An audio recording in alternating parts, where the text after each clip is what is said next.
My wife ordered me to stop acting married, so I ended the marriage before the champagne went flat. The words hit me like ice water at what should have been a perfect evening. I never thought I'd hear my own wife tell me to hide our relationship like it was something shameful. I had been looking forward to the Riverside Country Club's annual fundraiser for children's literacy for weeks. As an insurance adjuster, I didn't get many opportunities to dress up and support causes that mattered to me, and this one felt particularly meaningful. Rachel, my pharmaceutical sales rep wife of 4 years, had been talking about this event for months. She'd bought a stunning navy dress that cost more than my monthly car payment and had her hair done at that expensive salon downtown. I thought we'd finally have an evening together without work stress or her endless pharmaceutical conferences pulling us in different directions. I was wrong about everything. The Riverside Country Club looked absolutely magical that evening. Crystal chandeliers cast warm light across marble floors, and the autumn decorations perfectly complemented the elegant atmosphere. I felt proud walking in with Rachel on my arm, her looking absolutely radiant in that navy dress. We found our assigned table near the terrace windows, where we could see the perfectly manicured gardens illuminated by subtle landscape lighting. The fundraising committee had really outdone themselves this year. "Derek, I want you to meet some important people tonight," Rachel said as we settled into our seats. Her voice had that professional edge I'd been hearing more often lately. "These are potential clients, and first impressions matter in pharmaceutical sales." I nodded, straightening my tie and checking my appearance in the reflection of the wine glasses. I wanted to make a good impression for her sake. The evening started perfectly. We mingled during the cocktail hour, and I found myself genuinely enjoying conversations with Rachel's colleagues about everything from market trends to travel experiences. I thought I was being a supportive husband, asking thoughtful questions about their work and sharing appropriate stories about my own experiences in insurance. Rachel seemed pleased with how things were going, introducing me proudly to several people as her husband. But then everything changed when she spotted Dr. Michael Harrison and his pharmaceutical consulting team near the bar. These weren't just potential clients, these were the potential clients. The ones who could make or break Rachel's quarterly numbers and potentially set her up for the regional manager position she'd been pursuing for months. I could see her entire demeanor shift as she spotted them across the room. "Derek, these are the people I absolutely need to impress tonight," she whispered urgently as we approached their group. "Dr. Harrison's consulting firm handles procurement for 3 major hospital systems. If I can get their business, it would completely change my career trajectory." I squeezed her hand gently, trying to be reassuring. "You've got this. You know your products better than anyone." Dr. Harrison was exactly what I expected from a pharmaceutical consultant: immaculately dressed, confident handshake, the kind of smile that suggested he was used to being the most important person in any room. His team consisted of 2 other men in expensive suits and a woman who looked like she'd stepped out of a business magazine. They were discussing market projections for the upcoming fiscal year when we joined their conversation. "Dr. Harrison, I'd like you to meet my husband, Derek," Rachel said with what I thought was appropriate pride. "He's an insurance adjuster here in town." I extended my hand with a warm smile, ready to make a good impression. "Pleasure to meet you, Dr. Harrison. Rachel's told me so much about your consulting work." The conversation flowed naturally at first. We discussed the fundraiser, the local business climate, and general industry trends. I stayed mostly quiet, letting Rachel showcase her expertise, but contributed when appropriate. At one point, Dr. Harrison asked about my work in insurance, and I briefly explained how property adjustments worked, making sure to keep the focus on Rachel's pharmaceutical expertise. That's when I made what Rachel apparently considered a fatal mistake. During a brief lull in the conversation, I placed my hand gently on the small of Rachel's back, the same affectionate gesture I'd made hundreds of times before. It was completely natural, the kind of touch that said, "I'm proud of you," without words. But Rachel's reaction was immediate and shocking. She stepped away from my touch so quickly that Dr. Harrison noticed. Then she leaned close to my ear, her voice a harsh whisper that cut through me like a blade. "Stop acting married. It makes me look unavailable and hurts my networking." The words were delivered with such cold calculation that I actually felt my chest tighten.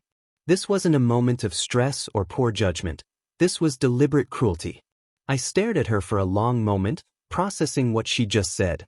The woman I'd married, the woman I'd supported through career changes and pharmaceutical industry ups and downs, had just asked me to pretend we weren't married because it might interfere with her ability to charm male clients. The realization hit me like a physical blow. In that moment of absolute clarity, I understood exactly what our marriage had become. I wasn't her partner. I was a professional liability. My love, my support, my very presence was something to be hidden and minimized. The fundraiser continued around us, but I felt like I was watching it from underwater. Without saying a word, I reached down and slowly removed my wedding ring. The platinum band that had symbolized 4 years of marriage, 4 years of shared dreams and mutual support, slipped off my finger with surprising ease. Rachel's eyes widened as she realized what I was doing, but I was already committed to the action. I held the ring up between us for just a moment, letting her see it clearly, then dropped it into my wine glass with a soft plink. The Chardonnay barely rippled as my wedding band settled to the bottom of the glass. The sound seemed impossibly loud in the elegant atmosphere of the country club. "There," I said quietly, my voice perfectly calm. "Problem solved. You're officially available for all your networking needs." The words came out steady and controlled, but inside I felt something fundamental breaking apart. Rachel's wine glass slipped from her trembling hands, shattering on the marble terrace with a crash that seemed to echo through the entire venue. The sound of breaking crystal cut through the elegant murmur of conversation, causing heads to turn throughout the immediate area. Dr. Harrison and his consulting team stood frozen, clearly uncomfortable witnesses to what was obviously a marriage ending in real time. "Derek, I didn't mean," Rachel started, her face pale with shock. "Yes, you did," I replied, still maintaining that eerily calm tone. "You meant every word. And now everyone knows exactly how available you are." I picked up my wine glass, wedding ring still visible at the bottom, and took a deliberate sip. The irony wasn't lost on me that I was literally drinking over my marriage. Word of my dramatic gesture spread through the country club's elite social circles faster than wildfire on dry grass. I watched it happen in real time. The discreet glances, the whispered conversations behind designer handbags, the subtle pointing in our direction. Within minutes, half the fundraising committee knew that Table 7 had just witnessed what would undoubtedly become legendary as the wine glass divorce. I could see people discreetly pulling out their phones, probably texting their spouses and friends about the most spectacular marital meltdown in Riverside Country Club history. The pharmaceutical executives who had witnessed the entire exchange stood in awkward silence, clearly unsure whether to pretend nothing had happened or quietly excuse themselves from what was obviously a very personal crisis. Dr. Harrison kept checking his watch and glancing toward the exit, while his consulting team exchanged uncomfortable looks. Rachel's potential clients had just watched her husband publicly end their marriage, and the professional networking opportunity she'd been so desperate to protect was evaporating before her eyes. "Ladies and gentlemen, if you'll excuse me," I said to Dr. Harrison's group with perfect politeness, "I believe my wife has some business to discuss with you without any married complications." The words were delivered with such calm civility that they somehow felt more devastating than if I'd started shouting. I could see Rachel's face crumbling as she realized the full implications of what had just happened. Mrs. Elizabeth Carmichael, the fundraising committee chairwoman and undisputed queen of Riverside Country Club's social hierarchy, approached our table with the kind of measured steps that suggested she understood exactly how serious this situation was. Elizabeth had been married to a prominent local attorney for 37 years and had witnessed every type of social drama the club had to offer, but even she looked genuinely concerned about what she'd just observed. "Derek, Rachel," she said in that carefully modulated voice that wealthy Southern women perfected over generations, "is everything quite all right over here? We heard some glass breaking." Her eyes moved deliberately from my wine glass with its platinum contents to Rachel's shattered Chardonnay glass still scattered across the marble terrace. This wasn't casual concern. This was damage assessment from someone who understood that tonight's incident would be discussed in country club circles for years to come. "Everything's perfectly fine, Mrs. Carmichael," I replied with a smile that probably looked more unsettling than reassuring. Just a small accident with the glassware. Nothing that can't be cleaned up. I gestured toward Rachel's broken glass, then lifted my own wine glass slightly, making sure the wedding ring was clearly visible at the bottom. Though I'm afraid some things are easier to clean up than others. Rachel frantically attempted damage control, her voice taking on that higher pitch that always accompanied her panic. "Oh yes, Mrs. Carmichael, just a silly accident. Derek was just being playful with his ring. You know how men can be with their jewelry, always taking it off and putting it back on." She forced a laugh that sounded absolutely desperate. "He does this all the time at home, drops it in his coffee cup, his water glass. It's actually quite endearing." But Mrs. Carmichael wasn't fooled for a second. Her eyes moved from Rachel's bare ring finger to my deliberately calm expression, and I could see her mental calculations processing the real story. This woman had navigated high society politics for 4 decades. She recognized a marriage ending when she saw one, and she certainly understood the significance of a man removing his wedding ring in front of a room full of witnesses. "I see," Mrs. Carmichael said with the kind of diplomatic neutrality that somehow conveyed complete understanding. "Well, these fundraising events can certainly be emotionally overwhelming. Perhaps you'd both like to step outside for some fresh air? The gardens are particularly lovely tonight, and privacy can be so restorative during challenging moments." The suggestion was delivered with such elegant tact that it took me a moment to realize she was offering us an escape route from the growing crowd of curious onlookers. But I wasn't interested in privacy or damage control. If Rachel wanted to prioritize her professional image over our marriage, then she could deal with the professional consequences of that choice. "That's very thoughtful, Mrs. Carmichael, but I'm actually enjoying the evening quite a bit," I said, taking another deliberate sip from my wine glass. "It's amazing how clarifying certain moments can be. Sometimes you don't realize how much better you feel until you stop carrying unnecessary weight." The charity auction was supposed to be the evening's main event, but it had clearly become secondary entertainment. I could see guests at other tables discreetly craning their necks to get a better view of our drama, and the auctioneer was having trouble maintaining attention as people kept glancing in our direction. The irony was perfect. Rachel had been so concerned about her professional image that she'd created the most memorable spectacle in recent country club history. Rachel kept trying to salvage the situation with Dr. Harrison's group, but her desperation was becoming increasingly obvious. "I'm so sorry about this disruption," she said, her voice slightly shaky. "Derek's been under a lot of stress at work lately. You know how insurance adjusters can get during busy seasons. Sometimes the pressure just gets to him." Dr. Harrison nodded politely, but I could see him mentally filing this entire incident under reasons to work with more stable pharmaceutical reps. His consulting team was already taking small steps backward, clearly wanting to distance themselves from what was obviously a personal crisis that could reflect poorly on any business relationships. Rachel's networking opportunity wasn't just ruined, it was spectacularly destroyed. Actually, I interjected with perfect pleasantness, "I've never felt less stressed in my life. There's something incredibly liberating about not having to pretend anymore." I raised my wine glass in a mock toast, the wedding ring clearly visible at the bottom. "Here's to authentic relationships and honest communication." The phrase, "wine glass divorce," started circulating through the crowd like a hashtag, and I could see guests discreetly taking photos of our table. By tomorrow morning, this story would be shared in every social circle connected to Riverside Country Club. Rachel's professional reputation wouldn't just be damaged, it would be legendary for all the wrong reasons. Mrs. Carmichael made one final attempt at diplomatic intervention. "Perhaps we should continue this conversation in the club manager's office?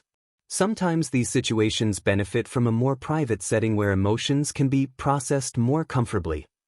"I appreciate the suggestion," I replied, finishing my wine and gently placing the glass back on the table with my wedding ring still prominently displayed at the bottom, "but I think this conversation is already complete. Some statements don't require extended discussion, they just require acknowledgement." I looked directly at Rachel, whose mascara was starting to run despite her desperate attempts to maintain composure. "Wouldn't you agree, dear?" I transformed into a polite but emotionally distant roommate the moment we walked through our front door that night. The shift was immediate and absolute. I simply stopped being Rachel's husband and became a courteous stranger who happened to share the same address. When she desperately tried to explain what had happened at the country club, claiming it was a misunderstanding born from work pressure, I listened with the same detached interest I'd show a neighbor discussing their lawn care problems. "Derek, please, you have to understand," Rachel pleaded as I methodically hung up my suit jacket and began preparing for bed. "I was just nervous about the presentation. Dr. Harrison's account could change everything for me, and I panicked. I didn't mean what I said about acting married."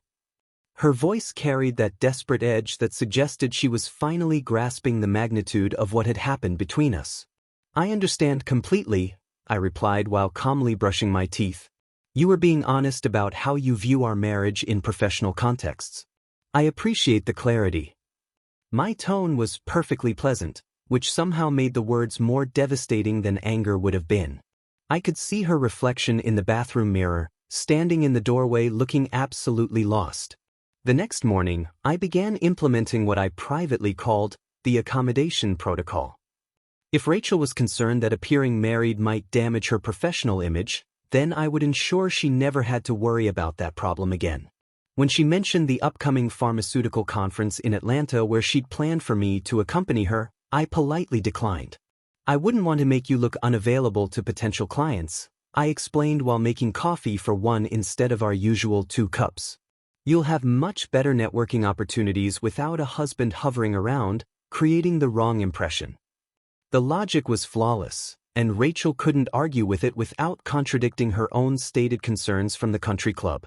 Saturday morning brought our usual tennis match at Riverside Country Club, a tradition we'd maintained for 3 years.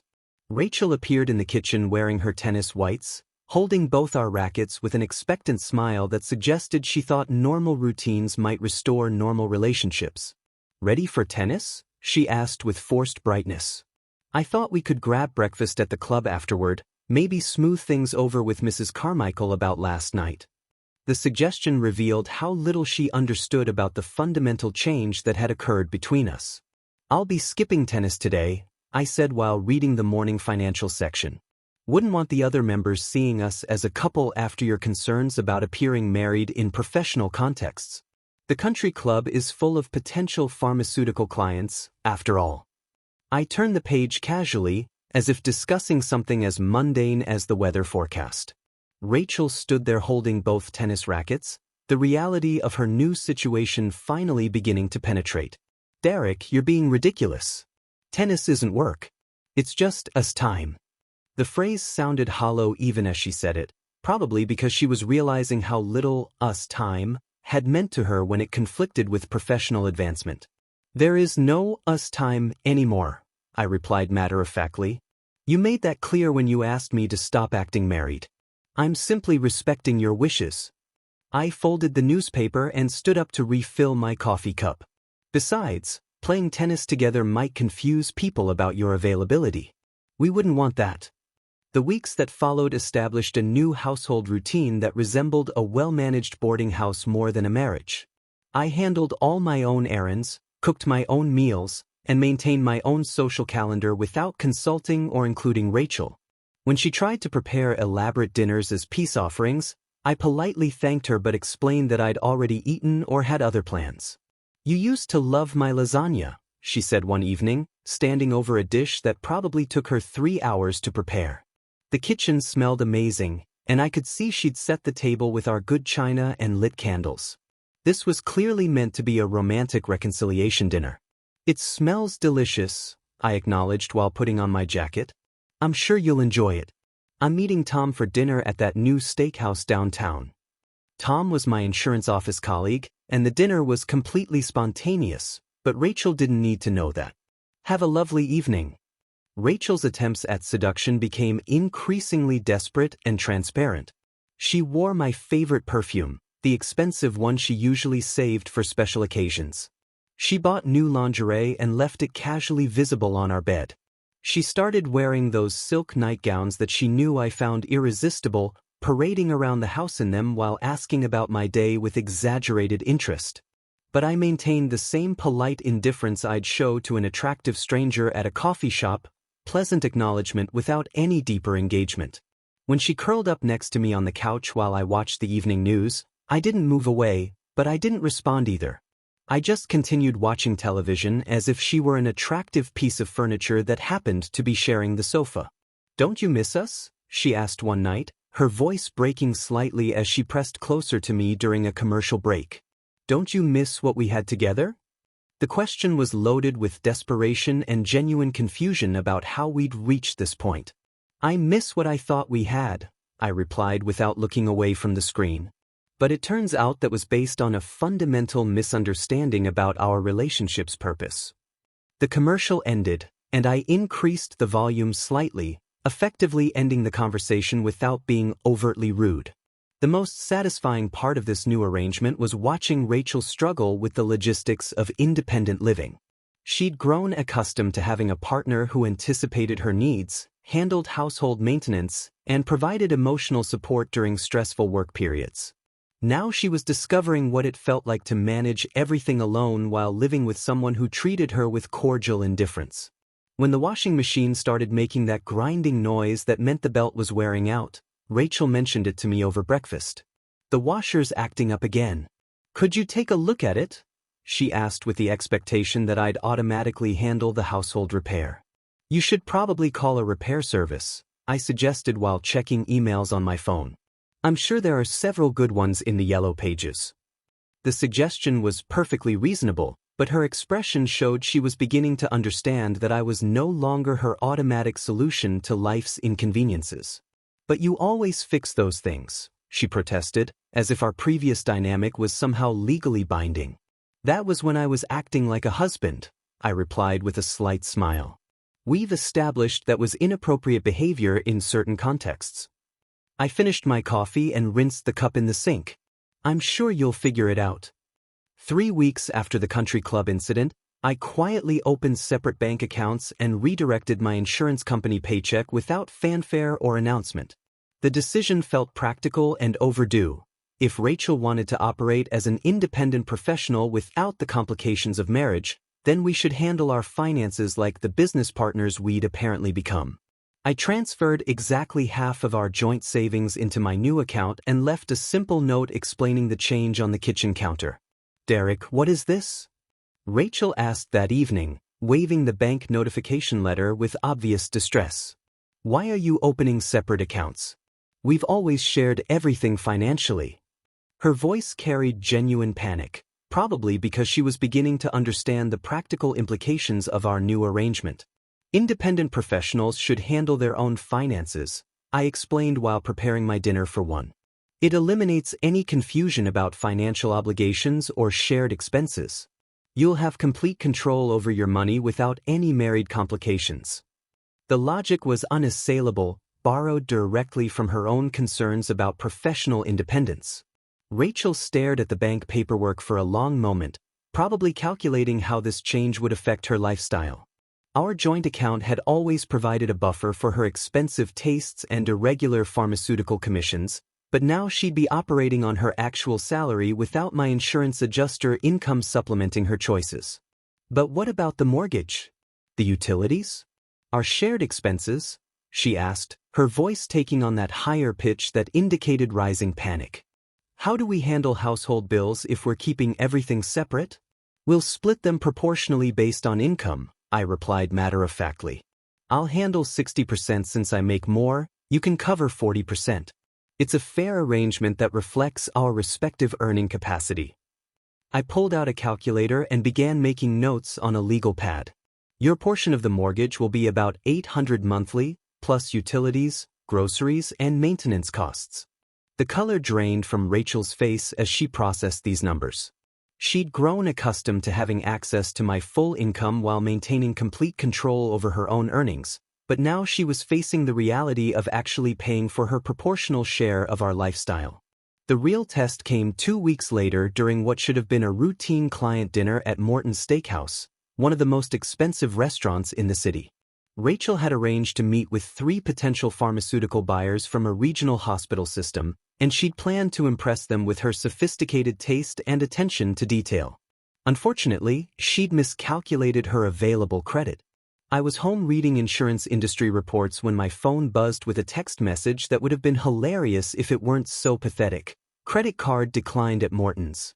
Can you call the bank? There must be some mistake. The message was followed immediately by another. This is so embarrassing. My clients are watching me argue with the server.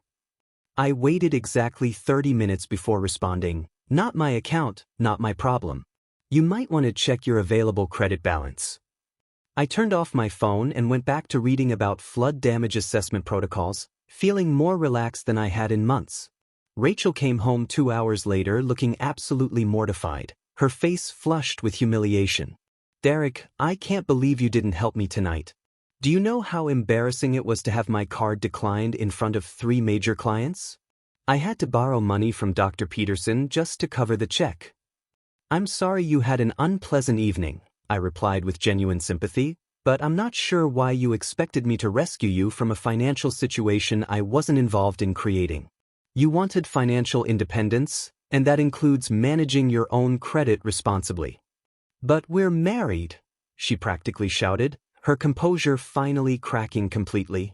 Married people help each other during embarrassing situations. Are we married? I asked with mock confusion, looking down at my bare ring finger. I distinctly remember you asking me to stop acting married because it was professionally inconvenient. I'm simply honoring that request consistently. The situation became even more illuminating when Rachel's college roommate, Jennifer, came to visit for the weekend. Jennifer was one of those observant people who noticed everything and had zero filter when it came to asking uncomfortable questions. Within 6 hours of arriving, she'd identified every sign of our marital breakdown and started offering commentary. Where's your wedding ring, Derek? Jennifer asked during Saturday breakfast, her eyes moving between my bare hand and Rachel's obvious discomfort. And why do you two have completely separate schedules? Rachel mentioned you weren't coming to the wine tasting this afternoon, and apparently you missed her pharmaceutical conference last month. Derek's going through a phase, Rachel said quickly, shooting me a warning glance.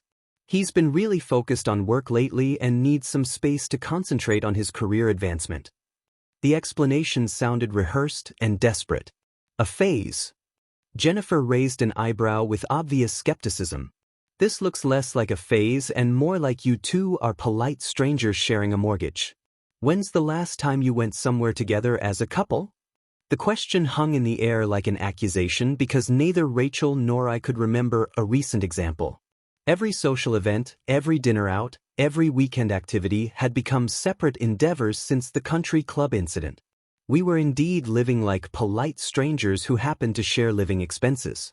We went to that charity fundraiser together 3 weeks ago, Rachel offered weakly, which made me suppress a laugh since that was the evening our marriage had effectively ended. And how did that go? Jennifer pressed, clearly sensing there was more to the story. Did you have a good time together? I couldn't resist. It was very clarifying, I said with a slight smile. Sometimes social events help you understand relationships more clearly than years of daily routine. Rachel looked like she wanted to disappear under the kitchen table. Jennifer's visit forced Rachel to confront how dramatically our relationship had deteriorated. Having an outside observer comment on our separate lives, missing wedding rings, and complete lack of couple behavior made it impossible to maintain any illusions about our marriage's current state. We weren't fighting or arguing, we were simply coexisting as efficient roommates who'd once been married. You know what this reminds me of? Jennifer said on Sunday morning while helping Rachel pack her things. My parents' divorce. They went through this exact phase where they were perfectly polite to each other but completely disconnected emotionally. It lasted about 6 months before they finally admitted it was over. Rachel didn't respond to Jennifer's observation, but I could see her processing the comparison and probably recognizing its accuracy. We were indeed following the pattern of a marriage that had ended emotionally but hadn't yet been officially dissolved legally. The only question was how long we'd maintain this civilized charade before acknowledging the obvious reality.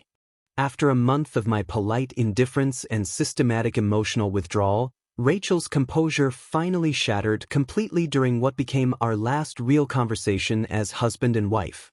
I was reading quarterly insurance industry reports in my home office when she appeared in the doorway, mascara already streaked down her cheeks and her hands trembling with obvious distress. The breakdown had been building for weeks, and I'd watched her growing desperation with the same detached interest I'd observe a storm approaching from a safe distance. "Derek, we need to talk," she said, her voice cracking with barely contained emotion. "I can't live like this anymore. This polite stranger routine is driving me absolutely insane. I feel like I'm going crazy in my own house." She collapsed into the chair across from my desk, looking more vulnerable than I'd seen her since our college days. "What would you like to discuss?" I asked, setting down my reports and giving her my full attention. The question was genuine. I was curious to see if she'd finally acknowledge what had really happened between us at the country club. "I need you to forgive me," she said through tears that seemed authentic rather than manipulative. "I know what I said that night was horrible and cruel and completely wrong. I was scared about the presentation and worried about my commission numbers, and I panicked when I saw Dr. Harrison. But I didn't mean any of it, Derek. I swear to you, I didn't mean what I said about acting married." I studied her face for a long moment, looking for signs of genuine remorse versus strategic manipulation. The tears seemed real enough, and her desperation was certainly authentic, but I'd learned to be skeptical of Rachel's emotional displays when they coincided with getting what she wanted. "What exactly are you apologizing for?" I asked, keeping my voice neutral and professional. I want to make sure we're discussing the same incident. The question forced her to articulate specifically what she'd done wrong rather than offering vague apologies that could be easily retracted later. "I asked you to stop acting married because I thought it would hurt my networking opportunities," she said, the words coming out in a rush. "I was worried that Dr. Harrison and his team would see me as unavailable if they knew I had a supportive husband. Some of my colleagues had mentioned that being married could limit appeal to male clients, and I got paranoid about losing potential business." There was the truth I'd suspected but she'd never fully admitted. Her cruelty at the country club hadn't been a momentary lapse in judgment. It had been a calculated business decision based on advice from her pharmaceutical sales colleagues. She'd weaponized her attractiveness as a professional tool and viewed our marriage as interference with that strategy. "So you felt suffocated by being seen as half of a couple," I said, echoing her earlier words back to her. "You worried that being married limited your appeal to male clients and hurt your commission potential." The summary was delivered without judgment, just clinical accuracy. "Yes," she whispered, looking ashamed but also relieved to finally admit the truth. "Several people in pharmaceutical sales had told me that single women have advantages in client relationships, especially with male decision-makers. I started wondering if being obviously married was costing me opportunities." I leaned back in my chair, processing this confirmation of what I'd already suspected. Rachel's casual cruelty at the fundraiser hadn't been about work stress or momentary panic. It had been about viewing our marriage as a professional liability that needed to be managed strategically. "I see," I said calmly. "So the fundamental problem isn't what you said that night. It's what you genuinely believe about our relationship's value in your professional context." The distinction was crucial because it revealed that her apology was about the consequences of her honesty, not the honesty itself. "Derek, please," she begged, reaching across the desk toward my hands. "I know I was wrong. I know I hurt you terribly. But I've learned my lesson. This month of living like strangers has been absolute torture. I miss you so much it physically hurts. I miss us." "What exactly do you miss?" I asked, genuinely curious about her answer. "Do you miss having a husband, or do you miss having someone who pays 60% of your living expenses and handles household emergencies without complaint?" The question hit like a physical blow, and I watched her face cycle through several emotions before settling on something that looked like genuine self-reflection. "I miss feeling loved," she said quietly. "I miss being part of a team with someone who cared about my success and happiness." "But you didn't want to appear to be part of that team when it might interfere with your business relationships," I pointed out. "You wanted the private benefits of marriage without the public acknowledgement. That's not a partnership, that's a convenience arrangement." Rachel broke down completely then, sobbing with the kind of raw emotion that couldn't be faked. "I know. I know I was selfish and stupid and cruel. I took you for granted because you were always there, always supportive, always putting our relationship first even when I didn't deserve it. I thought I could have everything: a devoted husband at home and unlimited professional flexibility in public. And now you've learned that those two things are mutually exclusive, I said, not unkindly. You can't have a committed marriage with someone you're ashamed to acknowledge in professional contexts. I'm not ashamed of you, she protested desperately. I was never ashamed of you. I was just scared of losing opportunities because of outdated attitudes about married women in sales. Rachel, I said gently, you asked me to stop acting married in front of potential clients. If that's not shame, what would you call it? She had no answer for that question because we both knew the truth. Her request at the country club had revealed exactly how she viewed our marriage, as something to be hidden when it became professionally inconvenient. The month of emotional distance had simply made that reality impossible to ignore or rationalize away. Can you forgive me? She asked in a voice barely above a whisper. Can we try to rebuild what we had? I promise I'll never ask you to hide our relationship again. I'll introduce you as my husband at every business event. I'll wear my wedding ring proudly and tell everyone how lucky I am to have you. I looked at this woman I'd been married to for 4 years, seeing her clearly for perhaps the first time. The promises sounded genuine, but they were being made by someone who'd only learned to value our marriage after losing access to its benefits. She wasn't apologizing for viewing me as a professional liability, she was apologizing for getting caught expressing that view publicly. I presented Rachel with divorce papers on a quiet Tuesday morning exactly 6 weeks after the country club incident. My attorney had drawn them up citing irreconcilable differences, which seemed like the most honest description of our fundamental incompatibility. I'd placed the legal documents next to her coffee cup with the same care I'd once used to leave love notes, but this message was decidedly different in tone and intent. What is this? Rachel asked, though her face suggested she already knew exactly what she was looking at. Her hands trembled as she picked up the papers, scanning the legal language with growing horror. Derek, you can't be serious about this. I'm completely serious, I replied while calmly preparing my breakfast. Some betrayals cannot be forgiven or forgotten, and what happened between us falls into that category. We want fundamentally different things from marriage, and continuing to pretend otherwise would be unfair to both of us. Rachel stared at the divorce papers for several long minutes, her coffee growing cold as she processed the reality of legal dissolution. But I apologized, she said finally, her voice carrying a note of genuine confusion. I explained why I said those things. I promised to change completely. Doesn't that mean anything to you? Your apology was very heartfelt, I acknowledged honestly, but it doesn't change the fundamental issue. You view our marriage as something that can be strategically managed depending on professional contexts. That's not a partnership, that's a business arrangement with romantic benefits. She flipped through the papers, probably looking for some indication that this was a negotiation rather than a final decision. Derek, people make mistakes in marriages. That's normal. You work through problems together. That's what commitment means. You don't just give up the moment something difficult happens. This wasn't a difficult moment, I corrected gently. This was a revelation about how you fundamentally view our relationship. The problem isn't that you said something cruel in a moment of stress. The problem is that you meant it, and you'd probably mean it again if the same professional pressures arose. Rachel initially refused to sign the papers and threatened to fight the divorce, claiming that I was being unreasonably harsh and throwing away 4 years of marriage over a single incident. She consulted with her own attorney, explored her legal options, and spent several weeks convinced that she could prevent or significantly delay the proceedings through various tactical maneuvers. My lawyer says I don't have to agree to this, she announced one evening, waving a legal brief with obvious satisfaction.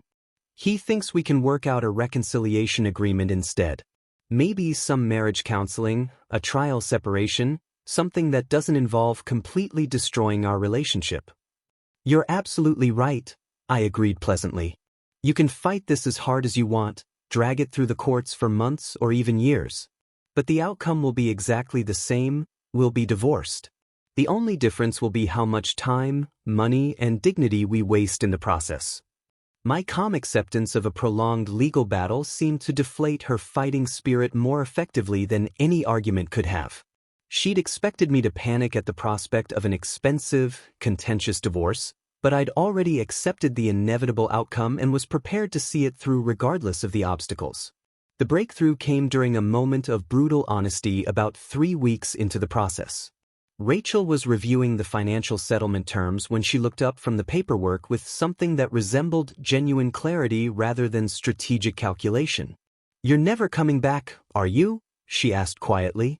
"Even if I sign these papers, even if I change everything about how I handle my career, even if I spend the next 10 years proving that I've learned my lesson, you're never going to trust me again." "No," I replied without hesitation. "I'm not. Because the lesson you think you've learned is about managing appearances better, not about valuing our relationship differently. You're sorry about the consequences of your honesty, not the honesty itself." She absorbed this assessment in silence, probably recognizing its accuracy despite her desire to argue otherwise. The month of living as polite strangers had demonstrated that my emotional withdrawal wasn't a punishment designed to bring her back. It was a permanent recalibration of how I viewed our relationship. "I really did love you, you know," she said finally, her voice carrying what sounded like genuine regret rather than manipulative appeal. "Maybe not the way you deserved, but I did love you in my own selfish, complicated way." "I know you did," I replied and meant it. "But love isn't enough when it comes with conditions about when and how it can be publicly acknowledged. Marriage requires someone who's proud to be married to you, not someone who views it as a professional handicap to be strategically managed." The final court proceedings were surprisingly brief and civilized. When the judge asked about possibilities for reconciliation, Rachel quietly admitted there were none, finally accepting that my emotional detachment was permanent and irreversible. She'd spent weeks hoping that legal pressure might force me back to the negotiating table, but the courtroom formalities made it clear that I was genuinely finished with our marriage. "Do either party wish to make any statement regarding the dissolution of this marriage?" the judge asked, following standard protocol for uncontested divorces. "No, Your Honor," I replied.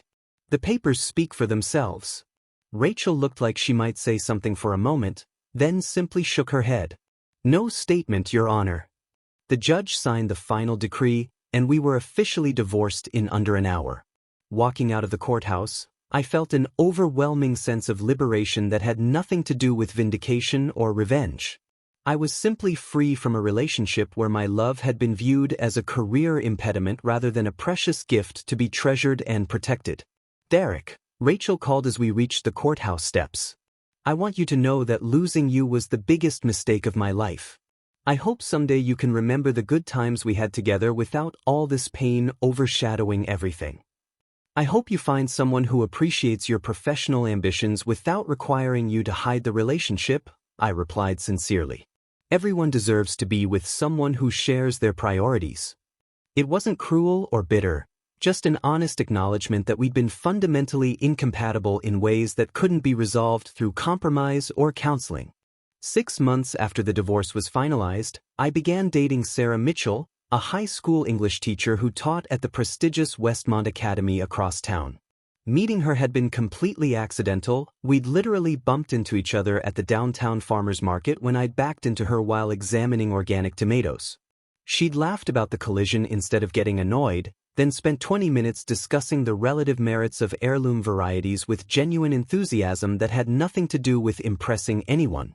Sarah was everything Rachel had never been: confident without being calculating, professionally ambitious without viewing relationships as career obstacles, and genuinely proud to be seen with me in any context. Our first real test came at Westmont Academy's Winter Gala, a formal fundraising event that brought together teachers, administrators, parents, and local business leaders in support of the school's scholarship program. "I can't wait for you to meet everyone," Sarah said as we walked into the elegant ballroom decorated with white lights and winter greenery. "Principal Morrison has been asking about you ever since I mentioned I was dating an insurance professional. Apparently, the school's been having some issues with their property coverage." The difference in her enthusiasm was immediately apparent. Where Rachel had introduced me with barely concealed reluctance, worried about how my presence might affect her professional image, Sarah practically glowed as she guided me through the crowd of educators and school board members.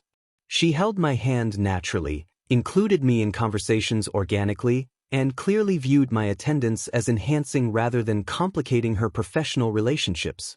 "Derek, I'd like you to meet our principal, Dr. Morrison," Sarah said with obvious pride as we approached a distinguished woman in her 50s. "Derek's the insurance adjuster I've been telling you about, the one who might be able to help with our property assessment questions." Dr. Morrison's handshake was firm and welcoming. "Sarah speaks about you constantly," she said with a knowing smile. "She's absolutely smitten, and from what I've observed tonight, the feeling appears to be mutual." The comment was delivered with the warmth of someone who genuinely cared about Sarah's happiness. "She's pretty amazing," I agreed, squeezing Sarah's hand gently. "I feel incredibly lucky that she agreed to date an insurance adjuster. Most people find property damage assessments mind-numbingly boring." "Not Sarah," Dr. Morrison laughed.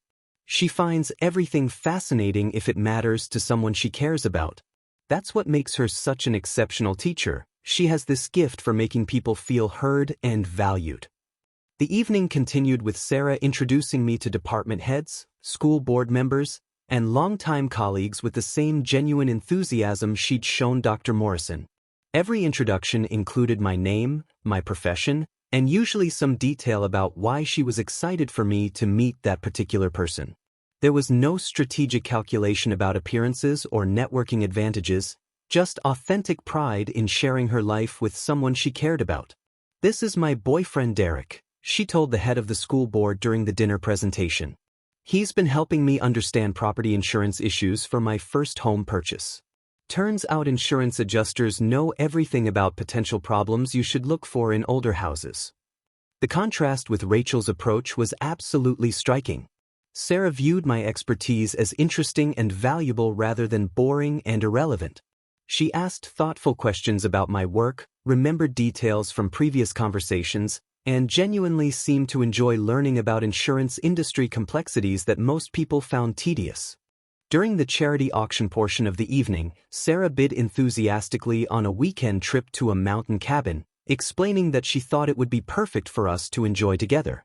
When she won the auction, she kissed my cheek naturally and whispered, "I can't wait to have you all to myself for an entire weekend."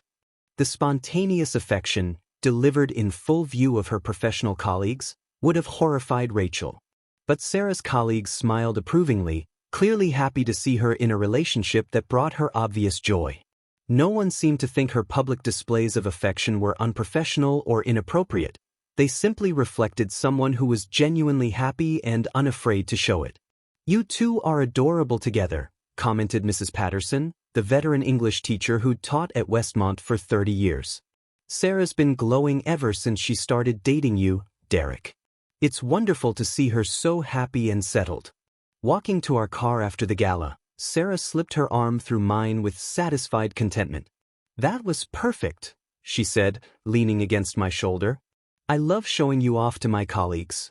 Did you see how impressed Dr. Morrison was when you explained those property assessment procedures? She's definitely going to ask for your professional opinion on the gymnasium renovation project." "You're not worried that dating me might affect your professional relationships?" I asked, partly from curiosity and partly to confirm that she was genuinely different from Rachel in this crucial respect. Sarah stopped walking and looked at me with genuine confusion. "Why would I be worried about that?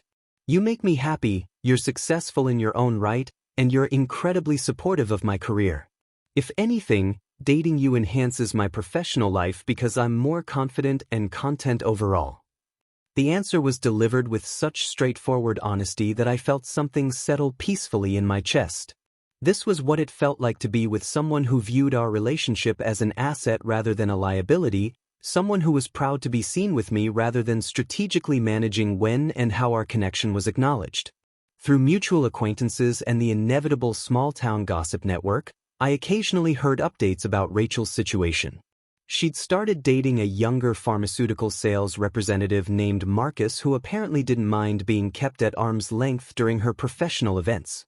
According to the reports, he was content to attend company parties as her anonymous plus one without expecting formal introductions or public acknowledgement of their relationship. Sounds like she found someone who accepts her terms, Sarah commented when I mentioned the update during one of our weekend conversations. Some people prefer relationships that can be compartmentalized from their professional lives. It's not wrong, it's just different from what you needed. Sarah's perspective reflected the emotional maturity and secure confidence that had initially drawn me to her. She didn't view Rachel as competition or express vindictive satisfaction about my ex-wife's choices. She simply recognized that different people had different relationship priorities and was grateful that mine aligned with hers. The most satisfying validation came almost a year after our first meeting, when Sarah asked me to be her date for the annual Teachers Union Conference. The event brought together educators from across the state, including many pharmaceutical company representatives who marketed educational health programs to school districts. I should probably mention, Sarah said while we were getting ready for the conference dinner, there might be some pharmaceutical salespeople at tonight's event. The union invites them because they sponsor some of our health education initiatives. I just wanted you to know in case we run into anyone from Rachel's industry. That's fine with me if it's fine with you, I replied, adjusting my tie in the mirror. I'm proud to be your boyfriend regardless of who might be watching.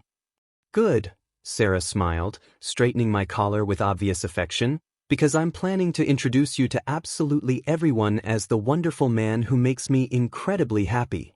The declaration was delivered with such genuine warmth that I realized I'd finally found someone who treasured our relationship exactly as much as I did.